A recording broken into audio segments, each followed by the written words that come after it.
కేవలం 16 కోట్ల బడ్జెట్ తో తెరకెక్కి వరల్డ్ వైడ్ 400 కోట్లకు పైగా వసూళ్లు సాధించిన చిత్రం కాంతారా. తొలుత కన్నడలో విడుదలైన కాంతారా ఆ తర్వాత అనువాద రూపంలో తెలుగు, తమిళం, హిందీ భాషల్లో సంచలనాలు సృష్టించింది. కాంతారా మూవీ కాన్సెప్ట్ దగ్గర నుంచి ప్రతి విషయము ఓ సంచలనమైంది. ఈ సినిమాలో రిషబ్ శెట్టి నటనకు ఎంతో మంచి పేరొచ్చింది. ముఖ్యంగా చివరి 20 నిమిషాలలో తన నట విశ్వరూపాన్ని చూపించాడు రిషబ్.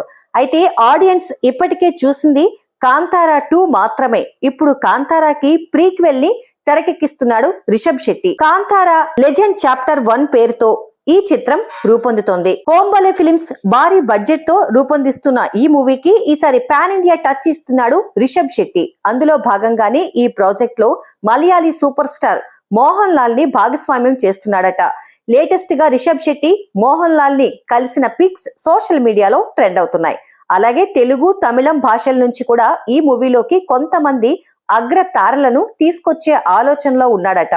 కాంతారా ప్రీక్వెల్ కి కూడా అజనీష్ లోక్నాథ్ మ్యూజిక్ డైరెక్టర్ గా వ్యవహరిస్తున్నాడు.